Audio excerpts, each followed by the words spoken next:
had a quick question.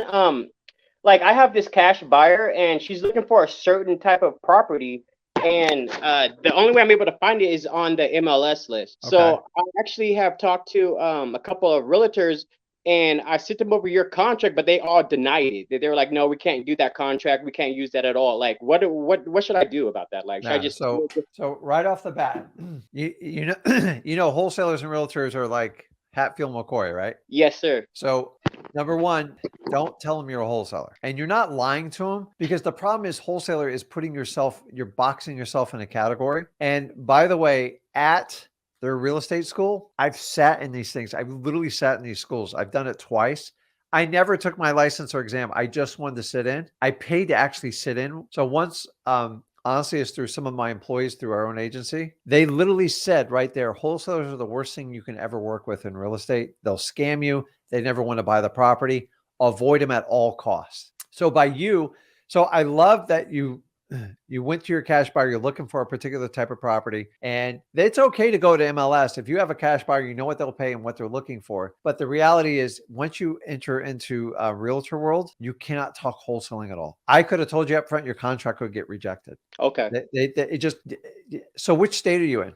I'm in California, but the property that I'm looking for is in Las Vegas. So the best way to do is find a board certified realtor contract for Vegas for an as-is contract. That Okay. will be the most simplest version you can do.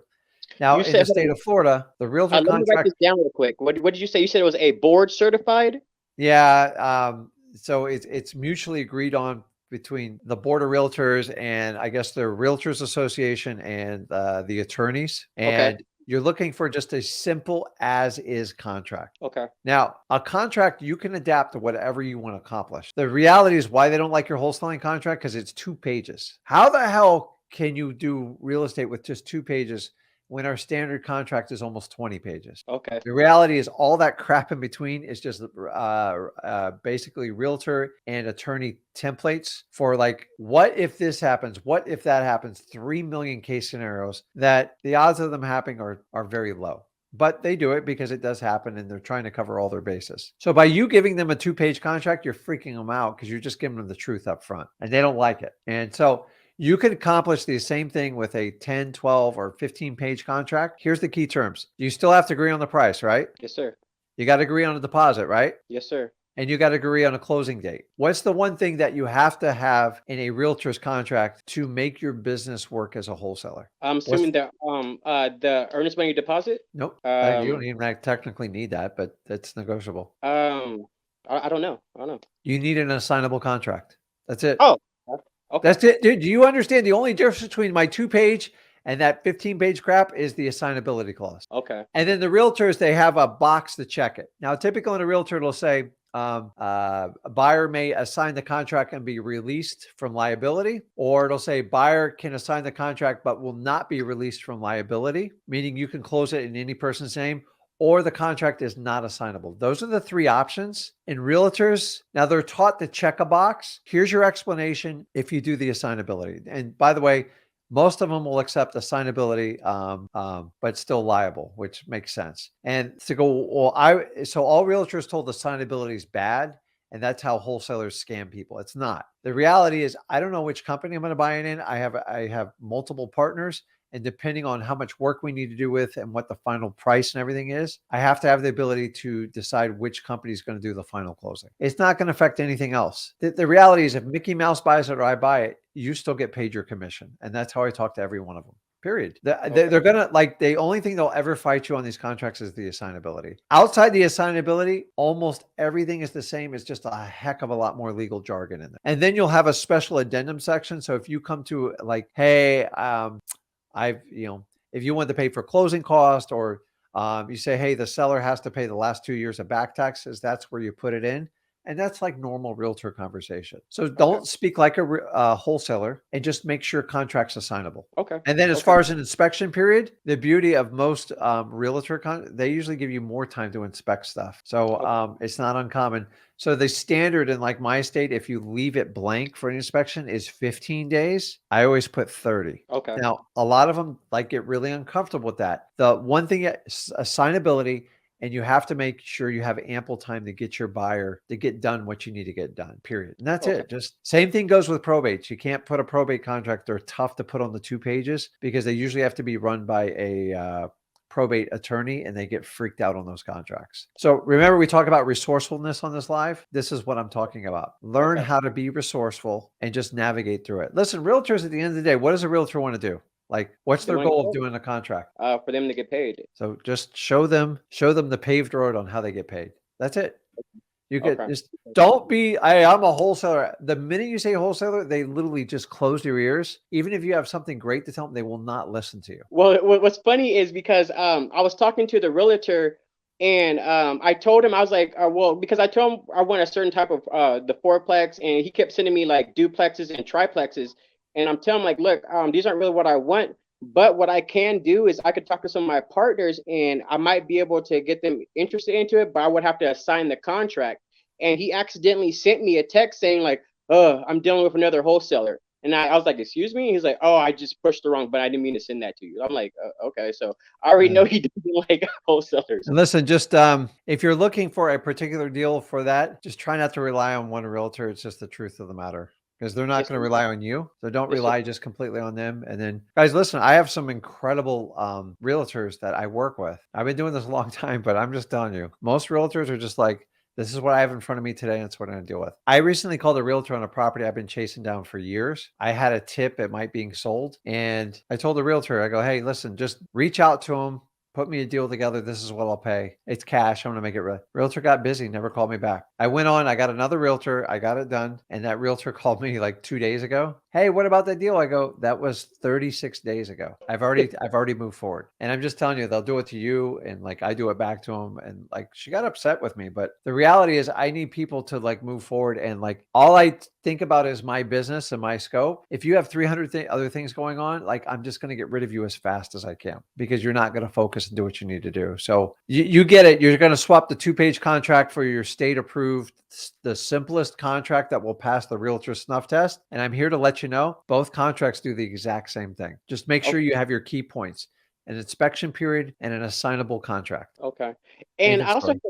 I also had another question because I talked to Zach last night, and he gave me his opinion on it, which was awesome. And he said like it wouldn't hurt, but it wouldn't hurt, and it's kind of gonna help me. But I wanted your opinion on it.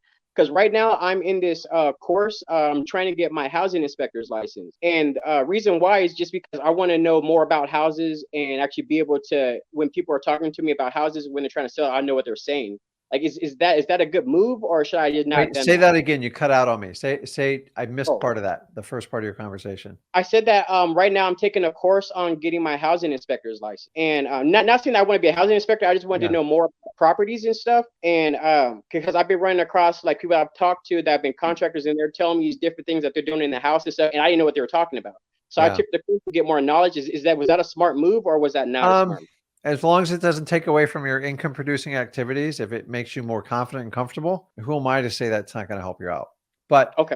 the reality though is unless you're like a licensed contractor and like you do it for a living, the reality is a lot of homeowners won't take you and me words for it. I go, listen, your AC is shot. Like I can look at AC when it's covered in rust and I'm sweating in your house and you tell me the AC is on and it works. I go, your AC needs to be replaced. They don't give a crap what like, well, who are you to tell me my AC needs to be replaced? The minute I go get someone to write up an estimate and give them the bill for it, they're like, oh yeah, my AC needs to be replaced. You understand? Like sometimes you have to get it from a third party point of view, like to get people. We get this all the time. I have people, I look up, I will see like a roof leaking. They're like, no, the roof's fine. I go, no, I'm pretty sure you got to get the roof replaced. So until I go out and someone give them an estimate and have someone say, listen, the last time you touched this roof was 19 years ago and the wood's soaking wet. And here's pictures in your attic to show you. They don't really believe me. I'm just, every time, like, unfortunately, I know a lot about real estate, a lot. I've been around a long time with it, but they really don't take my word for it. So it will help you talk to contractors and stuff like that. But sometimes the third party just kind of hitting them in the face helps with it. But honestly, if it makes you more confident, Ryan, like more power to you, but don't rely on that completely. But Yes, sir. listen, when I first started real estate, I didn't understand half the terms people told me. I'm like, what the hell what's an ARV? What's an MAO? Like what is all this stuff? And I had to just constantly research it. Nobody helped me out doing it. So If it helps you out, then go for it. Yes, sir. Yes, sir. Hey, and I appreciate everything you've done. I love you and Zach. You guys are awesome. Thank you for everything you've done, sir. I Yeah. appreciate See, Ryan takes advantage when we have these lives. I know today's like a little bit of an off day, but like take full advantage of it. And so that contract thing, understand when you work with realtors, that's what you got to do. I get buyers often that go, hey, I want this particular type of property. We know of them. Yes, sir. The fastest place I'll go to is realtors because I don't have to do too much work for it. Because the reality is we don't pick the properties pick us, and realtors have a larger inventory, but it comes with a lot of strings attached. But if I know this guy will pay 200,000 for a property and I can pick up one at like 190 with a realtor and like they'll accept my deal, who cares? Right. And I don't blame you for doing it. And the more realtors you can have out there flipping up stones, because the reality is a fourplex, by the time you go out and market and get it, the reality is it's going to take you 3 to 6 months to find that particular property. And odds are you're probably not going to get the best deal in the world. So yeah, I'm I not gonna agree lie. with the strategy you do with that. Yeah, I've been working on trying to get this fourplex for like since February. Like I it's know, like dude. I hunt them. I hunt them like crazy. You have no idea how much I'll hunt that stuff. So it's you're on the right path. Just keep going. And remember, guys, when you're working with realtors, do not announce you're a wholesaler. It's not that you're trying to deceive or you're not proud of it. Is your label? The last thing we need in this country is labeling anybody. Like yeah. we are a minority as wholesalers. We are severely picked on. We are considered predatory, dangerous. I don't know if you checked out, I had an entire expose piece. I got thrown in with a complete freaking, I'm not allowed to say that. That's what I was told. I got wrapped up with a national franchise company that records thousands of affidavits. And then I was busted for lowballing. Okay. But you got to understand when I present to a seller and I lowball and they take it, there's nothing predatory about it. It's a yes or a no. But it's like, because I'm a wholesaler and I give out information on the internet for free, I am the target. I don't care. I'm a big boy. I can wear it. And you got to understand, because we all labeled wholesalers, we fall in this negative connotation. So just stay out of it. Technically, you're a cash buyer. You're a real estate investor. If you have to go there, it's simple as that. Most of the time when I'm trying to buy anyone's property, and this is with homeowners, realtors, anybody, I'm just a guy trying to buy a property. That's it. And the more personal you can make it, usually the better off you'll do with it. So you got it, Ryan. Just switch up those contracts. Yes, sir. Thank you. Okay, man. See you later. Okay, let's jump over some questions. I got some on here. Where was it?